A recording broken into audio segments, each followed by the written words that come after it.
তো ফ্রেন্ডস, আমরা মোবাইলের মধ্যে ইন্টারনেট চালাতে গিয়ে আমরা অনেকেই এই প্রবলেমে পড়ি। মানে আমাদের সারাদিনের 1.5 GB বা 1 GB ইন্টারনেট খুব তাড়াতাড়ি শেষ হয়ে যায়। তাই এই ভিডিওটিতে আমি আপনাদেরকে কয়েকটি সেটিং দেখাবো, আর এই সেটিংগুলি আপনারা যদি আপনাদের মোবাইলে করে নেন তাহলে এই প্রবলেম আর থাকবে না। আসুন তাহলে সেটিংগুলি দেখে নেওয়া যাক। তো আমরা সর্বপ্রথম যে সেটিংটি দেখব আমাদের ফেসবুকের মধ্যে, তাই ফেসবুক অ্যাপ্লিকেশানটি আমরা ওপেন করে নেব। এরপর উপরে রাইট সাইডে আমাদের প্রোফাইল আইকনটি দেখতে পাচ্ছি, এখানে ক্লিক করে সেটিংয়ের মধ্যে চলে আসব।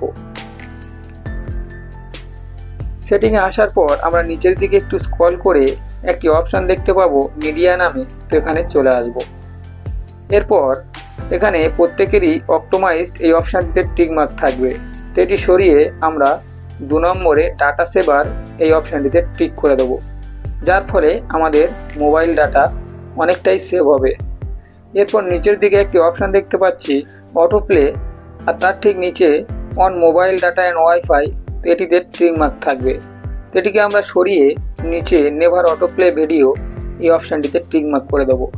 এর ফলে কি হবে, ফেসবুকের মধ্যে কোনো ভিডিও আর অটোমেটিকলি চলবে না, আমরা আমাদের পছন্দ মতো চালাবো, যার ফলে এখানেও অনেকটা ডাটা আমাদের সেভ হবে। তো ফেসবুকের এই দুটি সেটিং করে নিলেই চলবে। এরপর আমরা পরবর্তী যে সেটিংটি দেখব আমাদের গুগল প্লে স্টোরের মধ্যে। তো গুগল প্লে স্টোরে আসার পর আমরা প্রোফাইলে ক্লিক করে সেটিংয়ের মধ্যে চলে আসব। সেটিংয়ে আসার পর এখানে 2 নম্বরে একটি অপশান দেখতে পাচ্ছি নেটওয়ার্ক পারফরমেন্স, এই অপশানটিতে ক্লিক করব। এরপর মাঝে মাঝে একটি অপশান দেখতে পাচ্ছি অটো আপডেট অ্যাপস, এই অপশানটিতে ক্লিক করব। এখানে প্রত্যেকেরই সর্বপ্রথম যে অপশানটি রয়েছে এখানে টিক থাকবে। তো এই অপশানে টিক থাকলে কি হবে, আমাদের মোবাইলের মধ্যে সমস্ত অ্যাপস অটোমেটিকলি আপডেট হতে থাকবে, আর যার ফলে আমাদের ইন্টারনেট খুব তাড়াতাড়ি শেষ হয়ে যাবে। তাই আমরা প্রত্যেকেই এই সর্বশেষ যে অপশানটি do not auto update apps অপশানটিতে টিক মার্ক করে রাখবো। এর ফলে আমাদের পছন্দ মতো আমরা অ্যাপস আপডেট করে নেব। তো আমরা এখন এখান থেকে ব্যাক করব। পরবর্তী যে সেটিংটি দেখব এটি আমরা হোয়াটসঅ্যাপের মধ্যে, তাই আমরা হোয়াটসঅ্যাপ অ্যাপ্লিকেশানটি ওপেন করে নেব। এরপর উপরে রাইট সাইডে আমরা 3 ডটে ক্লিক করে সেটিংয়ে চলে আসব। সেটিংয়ে আসার পর আমরা নিচের দিকে একটু স্ক্রল করব, আর একটি অপশান দেখতে পাবো স্টোরেজ অ্যান্ড ডাটা নামে, তো এই অপশানটিতে ক্লিক করব। এরপর একেবারে নিচের দিকে ওয়েন ইউজিং মিডিয়া ডাটা নামে একটি অপশান দেখতে পাচ্ছি, এই অপশানটিতে ক্লিক করব। তো এখানে প্রত্যেকেরই এই অপশানগুলি টিকমার্ক থাকবে। তো সেক্ষেত্রে কি হবে, কেউ আমাদের কাছে হোয়াটসঅ্যাপে কোনো ফটো ভিডিও বা কোনো কিছুই পাঠালে সেগুলি অটোমেটিকলি ডাউনলোড হতে থাকবে। এর ফলে আমাদের ইন্টারনেটও শেষ হবে, আর আমাদের ফাইলও অটোমেটিকলি ভরতে থাকবে। তাই এগুলি আনটিক করে যদি আমরা ওকে করে রাখি, সেক্ষেত্রে আমাদের কাছে কেউ কোনো কিছু পাঠালে আমাদের পছন্দ মতো আমরা ডাউনলোড করতে পারি, সেক্ষেত্রে আমাদের ইন্টারনেটও অনেকটাই বাঁচবে।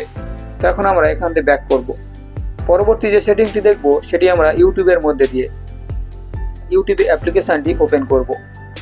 এরপর নিচে রাইট সাইডে ইউ বলে একটি অপশান দেখতে পাচ্ছি, তো এই অপশানে ক্লিক করব। এরপর একেবারে উপরে রাইট সাইডে সেটিং অপশানে আমরা ক্লিক করব।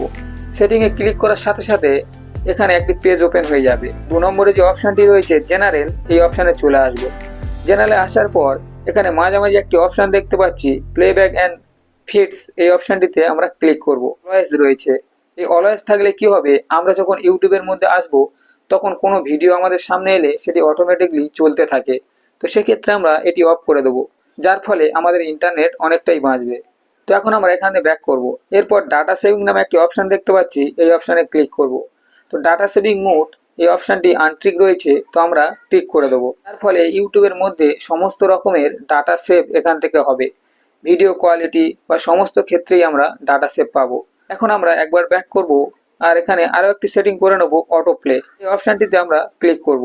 এখানে অটো প্লে অপশানটি অফ অবস্থায় রয়েছে, তো প্রত্যেকেরই অফ থাকাই প্রয়োজন। অটো প্লে অপশানটি অন থাকলে আমরা যদি ইউটিউবে কোনো একটি গান চালাই, ওই গানটি শেষ হয়ে যাওয়ার পর একের পর এক গান অটোমেটিকলি চলতে থাকবে, যার ফলে আমাদের ইন্টারনেট খুব তাড়াতাড়ি শেষ হয়ে যাবে। তাই এই অটো প্লে অপশানটি আমরা অফ করে রাখবো। তো এর পরবর্তী যে সেটিংটা আমরা দেখব ভিডিও কোয়ালিটি অ্যান্ড পারফরমেন্স, তো এই অপশানটিতে আমরা ক্লিক করব। তো এখানে প্রত্যেকেরই এই অটো অপশানে ক্লিক করা থাকবে। অটো অপশানে টিক মার্ক করা থাকলে কি হবে, ইউটিউবের মধ্যে যে ভিডিওই আমরা দেখি না কেন সেগুলি ফুল এইচডি কোয়ালিটিতে চলবে, আর আমাদের ইন্টারনেট খুব তাড়াতাড়ি শেষ হয়ে যাবে। তাই এখানে নিচের দিকে যে অপশানটি রয়েছে ডাটা সেভার, এই অপশানটিতে ক্লিক করে রাখবো, যার ফলে কি হবে, আমাদের ভিডিও কোয়ালিটি একটু নর্মাল চলবে আর আমাদের ডাটা অনেকটাই সেভ হবে। তো ফ্রেন্ডস, আমরা যদি প্রত্যেকেই এই সেটিংগুলি করে নিই, তাহলে আমাদের মোবাইলের ইন্টারনেট আর দ্রুত শেষ হবে না। আমাদের 1.5 জিবি ইন্টারনেট প্রায় সারাদিনই চলবে। আজকের ভিডিওটি এই পর্যন্ত। যদি ভিডিওটি ভালো লেগে থাকে, অবশ্যই লাইক, কমেন্ট, শেয়ার করতে ভুলবেন না। আর এই চ্যানেলে প্রথমবার এসে থাকলে চ্যানেলটিকে সাবস্ক্রাইব করে সঙ্গে থাকবেন।